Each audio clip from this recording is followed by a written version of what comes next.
अस्सलाम वालेकुम dear student, welcome to my YouTube channel. Dear student, पिछले वीडियो में हमने पावर सेट को डिस्कस किया था। आज हम दो इम्पोर्टेंट टॉपिक को डिस्कस करने जा रहे हैं। इनमें एक टॉपिक है डिसजॉइंट सेट और दूसरा टॉपिक है ओवरलैपिंग सेट। डिसजॉइंट सेट क्या है, ओवरलैपिंग सेट क्या है, वीडियो को मिस नहीं करना, इन तक देखना ताकि पूरा का पूरा कंसेप्ट जो है आपके समझ में आ जाए। So let's start with a definition. Definition क्या कहता है?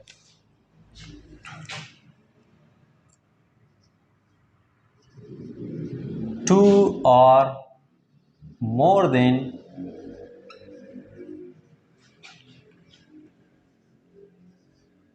two sets.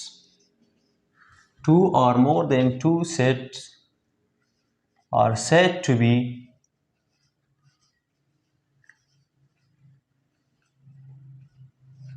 disjoint set if they have no common elements।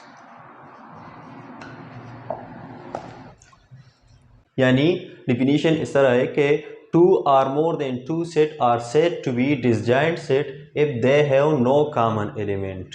अगर हमारे पास दो या दो से ज़्यादा सेट्स है तो इन सेट्स को मैं डिसजॉइंट सेट कब कहूँगा? ये डिसजॉइंट सेट तब ही होंगे जब इसमें कोई भी कॉमन एलिमेंट ना हो। यानी अगर मैं यहाँ पर एग्जाम्पल के थ्रू एक दो सेट ले लूँ, एक ए सेट है जिसमें एलिमेंट है 1 2 3 और दूसरा बी सेट है इसमें एलिमेंट है 4 5 6। अब अगर हम यहाँ पर देखें तो इन दोनों सेट्स में कोई भी कॉमन एलिमेंट नहीं है। यानी इसमें 1 2 और 3 है और इसमें 4 5 और 6 है। यानी there is no common element between A and B. यहाँ पर तो मैंने दो सेट लिए हैं, आप और सेट भी ले सकते हो, 3 ले सकते हो, 4 ले सकते हो, 5 ले सकते हो, क्योंकि यहाँ पर मैंने डिफिनीशन में 2 और मोर देन 2 सेट का कहा है।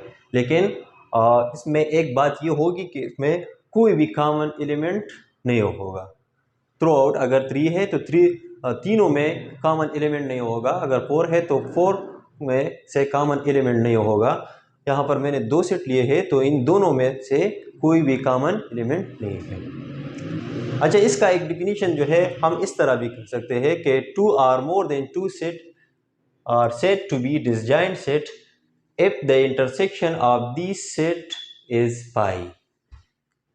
अगर हमारे पास दो सेट है ए और बी लाइक दिस, यहाँ पर मैंने ए सेट लिया है और ये बी सेट है, तो ये दोनों सेट को मैं डिसजॉइंट सेट कब कहूँगा? ये डिसजॉइंट सेट तब ही होंगे जब मैं इसका क्या लूँ? इंटरसेक्शन ले लूँ और इसका इंटरसेक्शन क्या आ जाए? पाई। एम्प्टी सेट के लिए हम ये सिंबल भी यूज़ करते हैं और ये वाला सिंबल भी यूज़ करते हैं। अब यहाँ पर मैंने इंटरसेक्शन की बात की। इंटरसेक्शन जो है मैं नेक्स्ट वीडियो में इंटरसेक्शन और यूनियन को जो है डिस्कस करूँगा कि ये क्या है। लेकिन यहाँ पर मैं सिर्फ इसकी थोड़ी सी वजाहत करना चाहता हूँ कि इसका एक और डिफिनीशन इस तरह भी है कि अगर आप लोग इसमें इंटरेस्ट नहीं लेते तो फिर आप ये वाला डिफिनीशन भी यूज़ कर सकते हो कि अगर दो या दो से ज़्यादा सेट्स है और हम इसका इंटरसेक्शन ले लें तो इसका इंटरसेक्शन क्या आ जाए? अगर हमारे पास दो या दो से ज़्यादा सेट है और इसका इंटरसेक्शन ले लें और इसका इंटरसेक्शन पाई आ जाए, यानी एम्प्टी सेट आ जाए, नल सेट आ जाए, तो हम कह सकते हैं कि ये सेट्स क्या है? डिसजॉइंट सेट्स है। अब अगेन अगर यहाँ पर जस्ट फॉर एग्जांपल मैं कुछ एग्जांपल इस तरह ले लूँ कि एक ए सेट है जिसमें 1 2 3 एलिमेंट है, बी एक और सेट है जिसमें 4 5 6 एलिमेंट है, and C is the third one set which have element like 4 6 7 8 9। अब अगर हम देखें यहाँ पर, अच्छा अगर हम देखें ना तो यहाँ पर ये तीनों सेट्स भी क्या है? डिसजॉइंट सेट है। बाद अवत जो स्टूडेंट है ये कंफ्यूज होते हैं कि यहाँ इन दोनों में दो सेट्स में से, यानी यहाँ पर बी और सी में एक एलिमेंट ऐसा है जो कॉमन है, तो फिर तीनों सेट को ही डिसजॉइंट सेट नहीं मानते, क्योंकि वो कहते हैं कि ये डिसजॉइंट नहीं है, कि इसमें कॉमन एलिमेंट आ रहा है। लेकिन यहाँ पर मैंने कहा है कि तीनों में से, डिफिनीशन में 2 और मोर देन 2 सेट की बात कर रहा है, तो अगर हमारे पास 2 या 2 से ज़्यादा सेट्स है तो उन तमाम सेट्स में से भी कोई भी एलिमेंट कॉमन नहीं होगा, तो इसको तब ही हम डिसजॉइंट सेट कहेंगे। लेकिन यहाँ पर इस सेट में और इस सेट में कोई भी कॉमन एलिमेंट नहीं है, इस सेट में और इस सेट में कॉमन एलिमेंट है, तो इसका मतलब ये नहीं कि ये डिसजॉइंट सेट नहीं हुए, ये अब भी डिसजॉइंट है। मैं थ्रू आउट तीनों में बात कर रहा हूँ यहाँ पर। क्लियर?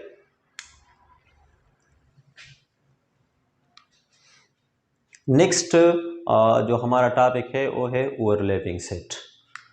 अच्छा, नेक्स्ट जो हमारा टॉपिक है वो है ओवरलैपिंग। अच्छा, ओवरलैपिंग सेट क्या है? ओवरलैपिंग सेट का डिफिनीशन भी डिसजॉइंट सेट की तरह है, लेकिन उसमें कॉमन एलिमेंट नहीं होते थे, लेकिन इसमें कॉमन एलिमेंट ही होंगे। यानी डिफिनीशन कुछ इस तरह है कि 2 और more than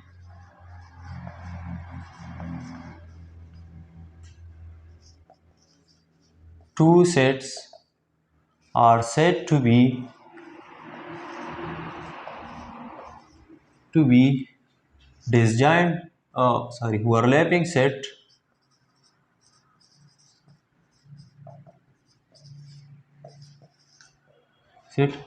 if they have common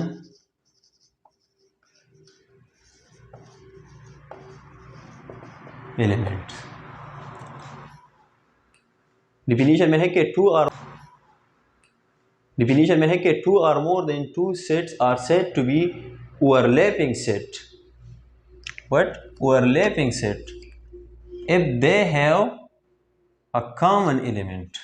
अगर हमारे पास 2 या 2 से ज़्यादा सेट्स है तो उन सेट को मैं ओवरलैपिंग सेट कब कहूँगा? इसको मैं ओवरलैपिंग सेट तब ही कहूँगा अगर इसमें क्या हो? कॉमन एलिमेंट हो। शर्त यह है कि इसमें कॉमन एलिमेंट्स होंगे, जितने भी सेट्स है उनमें कॉमन एलिमेंट्स होंगे।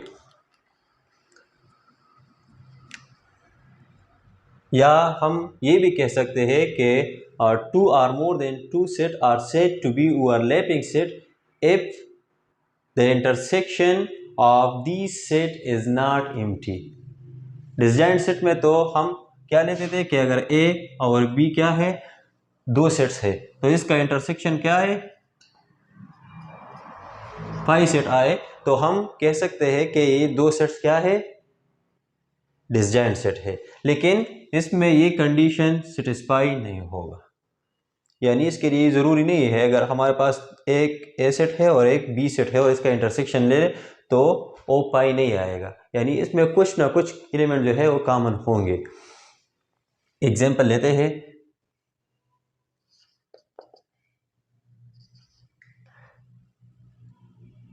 टू 4 6 8 10 और बी एक सेट है जिसमें एलिमेंट है 8 10 12 14, ये है। अब अगर हम क्लियरली देखें यहाँ पर तो क्लियरली हमें दिखाई दे रहा है कि इनमें कुछ ना कुछ एलिमेंट क्या है? कॉमन है। यानी इसमें 8 यहाँ पर भी है, यहाँ पर भी है, 10 यहाँ पर भी है, यहाँ पर भी है। 8 और 10 ऐसे 2 एलिमेंट है जो ए में भी है और बी में भी है। यानी in simple words we can say that the intersection of A and B is 8 and 12। ये सेट है इसका इंटरसेक्शन। यानी अब या ए इंटरसेक्शन बी जो है वो पाई नहीं आया, तो जब पाई नहीं आया तो इसका मतलब क्या हुआ कि ये क्या है? ओवरलैपिंग सेट है।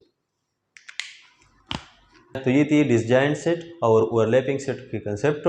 आई होप ये आपकी समझ में आ गया होगा। अगर फिर भी आप लोगों का कोई क्वेश्चन हो तो आप डायरेक्टली मुझसे कमेंट सेक्शन में पूछ सकते हैं। अगर वीडियो पसंद आई हो तो लाइक कीजिए और सब्सक्राइब करना ना भूलिए। Thank you.